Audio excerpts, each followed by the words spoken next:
नमस्कार दोस्तों, स्वागत है आपके अपने चैनल जी फैक्ट पर। आज की इस वीडियो में हम बात करेंगे आज के करंट जीके के बारे में। उससे पहले एक बार हम लोग कल का रिवीजन करेंगे।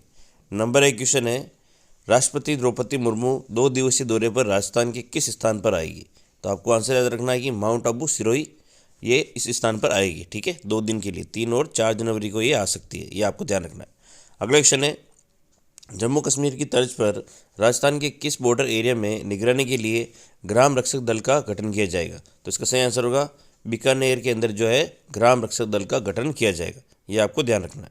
अगला क्वेश्चन है, राजस्थान के पूर्व चीफ सेक्रेटरी कौन है जिनको हाल ही में टाटा पावर का नया डायरेक्टर बनाया गया है? तो याद रखना है, टाटा पावर आपको पता है कि रिन्यूएबल एनर्जी बनाती है और इसका डायरेक्टर किसको बनाया गया है? तो राजीव महर्षि को बनाया गया है, जो कि राजस्थान के पूर्व चीफ सेक्रेटरी रह चुके हैं, ये आपको ध्यान रखना है। ठीक है, अगला क्वेश्चन है, हाल ही में थाईलैंड के पटाया में आयोजित 39वीं अंतर्राष्ट्रीय महिला बॉडी बिल्डिंग प्रतियोगिता में किसने गोल्ड मेडल जीता है? तो याद रखना, इसका आंसर होगा प्रिया सिंह। और ये कहाँ की रहने वाली है? तो बीकानेर की रहने वाली है। इन्होंने गोल्ड मेडल कहाँ हासिल किया है? तो अंतर्राष्ट्रीय महिला बॉडी बिल्डिंग प्रतियोगिता में, जो कि कहाँ पर आयोजित की गई थी?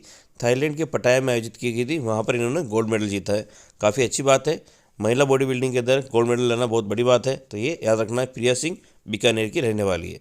अगला क्वेश्चन है, 37वीं नेशनल यूथ बास्केटबॉल चैंपियनशिप में प्रदेश की बालक वर्ग टीम ने कौन सा मेडल जीता है? तो सही आंसर होगा ब्रॉन्ज मेडल हासिल किया है। कहाँ पर हासिल किया है? तो 37वीं नेशनल यूथ बास्केटबॉल चैंपियनशिप में हासिल किया है। किस टीम ने याद किया है? तो बालक वर्ग की टीम ने ये हासिल किया है, ये भी आपको ध्यान रखना है। अगला क्वेश्चन है, कचरे को एनर्जी में कन्वर्ट करने वाला waste to energy plant Rajasthan में कहाँ पर लगाया जा रहा है? तो सही आंसर होगा लांगड़ियावास जयपुर के अंदर जो है कचरे को एनर्जी में कन्वर्ट करने वाला वेस्ट टू एनर्जी प्लांट लगाया जा रहा है। काफ़ी अच्छा क्वेश्चन है। ये प्लांट किससे संबंधित है? तो कचरे को एनर्जी में कन्वर्ट करेगा ये प्लांट। कहाँ पर लगाया जा रहा है? तो लांगड़ियावास जयपुर के अंदर ये प्लांट लगाया जा रहा है, ये आपको ध्यान रखना है। ठीक है, अगला क्वेश्चन है, भगवान महावीर के 2550वें निर्वाण उत्सव पर आयोजित अहिंसा रथ के परिवर्तन समारोह में मुख्यमंत्री अशोक गहलोत ने किन पुस्तकों का विमोचन किया है? तो आंसर होगा अनूठा तपस्वी, सुनील संजीवनी, दूसरा महावीर। इन 3 पुस्तकों का विमोचन किया गया है। ठीक है, ये कब किया गया है? तो याद रखना है कि भगवान महावीर के 2550वें निर्वाण उत्सव पर आयोजित किया गया था अहिंसा रथ परिवर्तन समारोह में मुख्यमंत्री अशोक गहलोत द्वारा इन पुस्तकों का विमोचन किया गया है। इसलिए ये काफ़ी इंपॉर्टेंट हो जाता है, क्योंकि मुख्यमंत्री अशोक गहलोत ने इन पुस्तकों का विमोचन किया है। नाम क्या है? तो अनूठा तपस्वी, सुनील संजीवनी, दूसरा महावीर। काफ़ी इंपॉर्टेंट क्वेश्चन है, आपको ध्यान रखना है। ठीक है, अगला क्वेश्चन है, प्रथम राष्ट्रीय जल मिशन पुरस्कार 2019 के अंतर्गत जल संरक्षण संवर्धन श्रेणी के अंतर्गत किस नहर को प्रथम पुरस्कार मिला है? तो आपको आंसर याद रखना है कि नर्मदा नहर परियोजना को जो है ये प्रथम पुरस्कार मिला है। किस श्रेणी के अंतर्गत मिला है? तो जल संरक्षण जल संवर्धन श्रेणी के अंतर्गत मिला है। आपको सबको पता है कि नर्मदा नहर परियोजना जो है राजस्थान में बूंद बूंद सिंचाई से जानी जाती है। कभी भी एग्जाम में क्वेश्चन आए कि भाई बूंद बूंद सिंचाई के लिए किस नहर परियोजना को जाना जाता है? तो आंसर होगा नर्मदा नहर परियोजना। और इसको याद रखना, भी राष्ट्रीय जल मिशन पुरस्कार भी इसको दिया गया है 2019 वाला। किसके लिए दिया गया? तो जल संरक्षण और जल संवर्धन के लिए दिया गया है। काफ़ी इंपॉर्टेंट क्वेश्चन है, आपको ध्यान रखना है। अगला है, राजस्थान का पहला स्ट्रेस सिटी पार्क कहाँ खोला जाएगा? तो आंसर होगा कोटा के अंदर। याद रखना, ये स्ट्रेस सिटी पार्क किससे संबंधित है? तो जो कोटा के अंदर जो बच्चे आते हैं पढ़ने के लिए, उन बच्चों को जो स्ट्रेस से फ्री रखने के लिए जो एक तरीके से इस पार्क का निर्माण किया गया है। पार्क का नाम क्या है? तो स्ट्रेस सिटी पार्क रखा गया है। ठीक है, ये आपको ध्यान रखना है।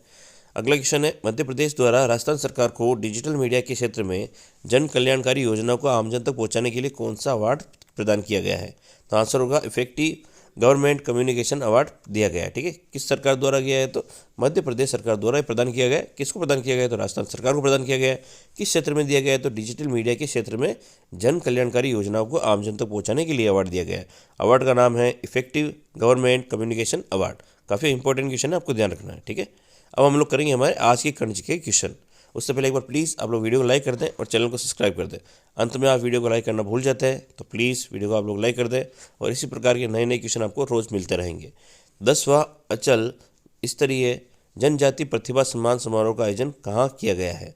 ऑप्शन नंबर ए है उदयपुर, बी है जयपुर, सी है जोधपुर और डी है पाली। तो इसका सही आंसर होगा उदयपुर के अंदर जो है 10वां अंचल स्तरीय जनजाति प्रतिभा सम्मान समारोह का आयोजन किया गया है। काफ़ी इंपॉर्टेंट क्वेश्चन है उदयपुर में, और यहाँ पर जो है मुख्य अतिथि के रूप में अशोक गहलोत ने भी पार्टिसिपेट किया था, ये भी आपको ध्यान रखना है। ठीक है, 10वां अंचल स्तरीय प्रतिभा जनजाति प्रतिभा सम्मान समारोह का आयोजन उदयपुर में किया गया है। ठीक है, अगला क्वेश्चन है, हाल ही में नई राष्ट्रीय शिक्षा नीति 2020 की कार्यशाला रिपोर्ट का विमोचन किसके द्वारा किया गया है?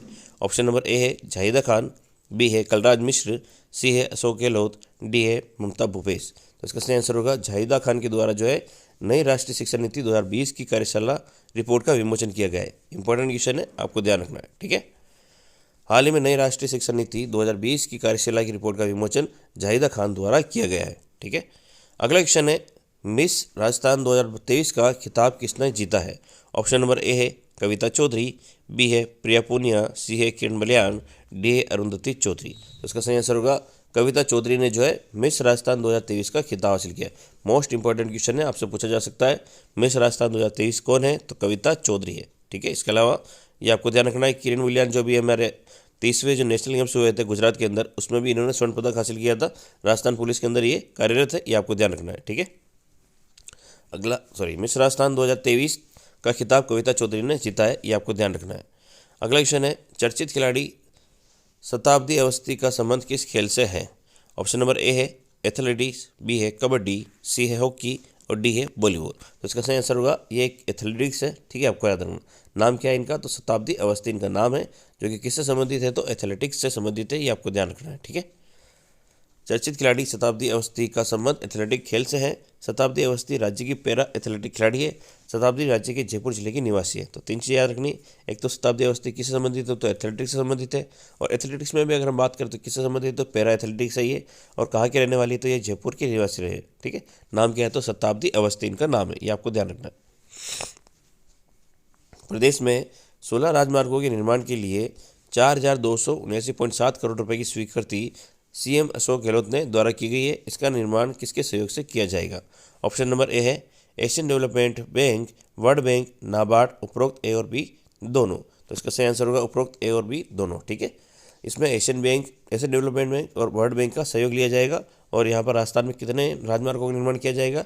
तो 16 राजमार्गों का निर्माण किया जाएगा। हमने ये क्वेश्चन पहले भी पढ़ा था और इसके लिए हमने बजट से संबंधित क्वेश्चन पूछा था। तो 4,279.7 करोड़ रुपए का बजट प्राप्त किया गया है, ये याद रखना है ना। 16 राजमार्ग राजस्थान में नए बनाए जाएंगे, उसके लिए एशियन डेवलपमेंट और वर्ल्ड बैंक के सहयोग से इनको निर्माण किया जाएगा, ये आपको ध्यान रखना है। ठीक है, प्रदेश में 16 राजमार्गों के निर्माण के लिए 4,279.7 करोड़ रुपए की स्वीकृति सीएम अशोक गहलोत के द्वारा दी गई है।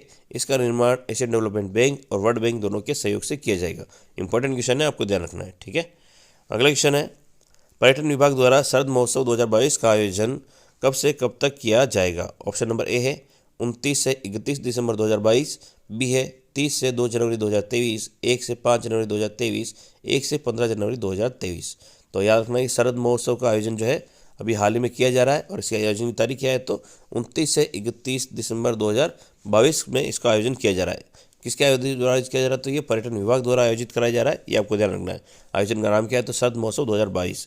और ये आयोजन की तारीख क्या है? तो 29 से 31 दिसंबर 2022 इसके आयोजन की तारीख है, यानी साल का अंतिम 3 दिन है ना, ये आपको ध्यान रखना है। और आयोजन कहाँ हो रहा है? तो माउंट आबू सिरोही के अंदर इसका आयोजन हो रहा है। पर्यटन विभाग द्वारा शरद महोत्सव 2022 का आयोजन 29 से 31 दिसंबर 2022 तक किया जा रहा है। और याद रखना है माउंट आबू सिरोही के अंदर जो है वो आयोजित किया जा रहा है। ठीक है, यानी ये भी आपको ध्यान रखना है शरद महोत्सव का आयोजन कहाँ हो रहा है? तो माउंट आबू सिरोही के अंदर शरद महोत्सव का आयोजन किया जा रहा है। ठीक है, अगर आपको वीडियो पसंद आ रहा हो तो प्लीज़ वीडियो को लाइक कर दें और चैनल को सब्सक्राइब कर दें। आप इसकी PDF हमारे टेलीग्राम चैनल जी फैक्टर मोटिवेशन पर प्राप्त कर सकते हैं, तो उसको भी आप लोग ज्वाइन कर सकते हैं। अगला है, मुख्यमंत्री श्री अशोक गहलोत द्वारा state of the art gym and fitness centre तथा ओपन जिम के लिए कितने रुपए की स्वीकृति प्रदान की गई है? ठीक है, अभी हाल में आपको याद रखना है कि राजस्थान सरकार द्वारा जो है state of the art gym and fitness centre का ओपन जिम का जो है निर्माण करवाया जाएगा राजस्थान के विभिन्न जिलों के अंदर। याद रखना इसके लिए राजस्थान ने कितने बजट दिया है? तो ऑप्शन नंबर ए है 31.5 करोड़ रुपये, बी है 31.2 करोड़ रुपए, 31.7 करोड़ रुपए, 31.8 करोड़ रुपए। तो इसका सही आंसर होगा 31.5 करोड़ रुपए का बजट इसने दिया है। राज्य के विभिन्न जिलों के अंदर जो है ओपन जिम का निर्माण किया जाएगा, साथ ही फिटनेस सेंटर का भी निर्माण किया जाएगा, ये आपको ध्यान रखना है। ठीक है, मुख्यमंत्री श्री अशोक गहलोत द्वारा state of the art gym and fitness centre तथा ओपन जिम के लिए 31.5 करोड़ रुपए की स्वीकृति प्रदान की गई है। जिम एंड फिटनेस सेंटर संभाग मुख्यालयों पर खोले जाएंगे, ओपन जिम सभी जिला मुख्यालयों पर बनाए जाएंगे। याद रखना ये जिम और फिटनेस सेंटर फिटनेस सेंटर कहाँ खोले जाएंगे, तो संभाग मुख्यालयों पर खोले जाएंगे। जबकि अगर हम बात करें ओपन जिम की, तो सभी जिला मुख्यालयों पर ये खोले जाएंगे। ठीक है, यहाँ पर आप लोग निःशुल्क जो है जिम का मतलब आप लोग अभ्यास कर सकते हैं, यहाँ पे आपकी एक्सरसाइज वगैरह कर सकते हैं। और इसके लिए कितना बजट दिया गया है, तो 31.5 करोड़ रुपए का बजट प्रदान किया गया है मुख्यमंत्री अशोक गहलोत द्वारा। यह आपको ध्यान रखना है, काफ़ी इंपॉर्टेंट क्वेश्चन है ये भी, ये आपको ध्यान रखना है। सारे इंपॉर्टेंट क्वेश्चन मैं लेके ले गया हूँ आपके, प्लीज़ वीडियो को आप लोग लाइक कर दें। क्वेश्चन है अपने 83वां अखिल भारतीय पीठासन अधिकारी सम्मेलन का आयोजन कहाँ किया जाएगा। Option number A Rajasthan Vidhan Sabha Jaipur, B है जवाहर कला केंद्र जयपुर, सी है जल महल जयपुर और डी है इनमें से कोई नहीं। तो आंसर होगा राजस्थान विधानसभा जयपुर के अंदर जो है 83वां अखिल भारतीय पीठासन अधिकारी सम्मेलन का आयोजन किया जाएगा। काफ़ी इंपॉर्टेंट क्वेश्चन है ये भी। भारतीय पीठासन अधिकारी का सम्मेलन होने वाला है राजस्थान के अंदर, वो भी कहाँ पर होगा, तो राजस्थान विधानसभा जयपुर के अंदर आयोजन किया जाएगा। और ये आयोजन जो है वो 83वां है, ये भी आपको ध्यान रखना है ना। अखिल भारतीय पीठासन अधिकारी सम्मेलन कहाँ आयोजित होगा, तो राजस्थान विधानसभा जयपुर के अंदर आयोजन किया जाएगा। ठीक है, 83वां अखिल भारतीय पीठासन अधिकारी सम्मेलन का आयोजन राजस्थान विधानसभा जयपुर में किया जाएगा। आयोजन की तारीख क्या है, ये भी आपको ध्यान रखनी है। 10 से 13 जनवरी 2023 इसी आयोजन की तारीख है, ये भी आपको ध्यान रखना है। ठीक है, अगला क्वेश्चन है राजस्थान सरकार द्वारा विद्यार्थियों को कैरियर संबंधी मार्गदर्शन के लिए कौन सा पोर्टल शुरू किया गया है। ऑप्शन नंबर ए है Rajiv Gandhi career portal, B है Indira Gandhi career portal, C है राजकाज पोर्टल, डी है उपहार पोर्टल। तो इसका सही आंसर होगा राजीव गांधी कैरियर पोर्टल को लॉन्च किया गया है। ये किससे संबंधित है, तो कैरियर से संबंधित मार्गदर्शन प्रदान करने के लिए बच्चों के लिए लॉन्च किया गया है। नाम क्या है, तो राजीव गांधी करियर पोर्टल इसका नाम रखा गया है। ठीक है, राजस्थान के जो विद्यार्थी है उनको उनके करियर से संबंधित अगर मार्गदर्शन चाहिए तो आप इस पोर्टल पर जाकर जानकारी प्राप्त कर सकते हैं, राजीव गांधी करियर पोर्टल। ठीक है, राजस्थान सरकार द्वारा विद्यार्थियों को करियर संबंधी मार्गदर्शन के लिए राजीव गांधी करियर पोर्टल का शुरुआत की गई है, ये आपको ध्यान रखना है। अगला क्वेश्चन है राजस्थान के किस एयरपोर्ट पर इलेक्ट्रिक व्हीकल चार्जिंग स्टेशन की शुरुआत की गई है। ऑप्शन नंबर ए है डबोक एयरपोर्ट उदयपुर, बी है सांगानेर एयरपोर्ट जयपुर, सी है किशनगढ़ एयरपोर्ट अजमेर, डी है इनमें से कोई नहीं।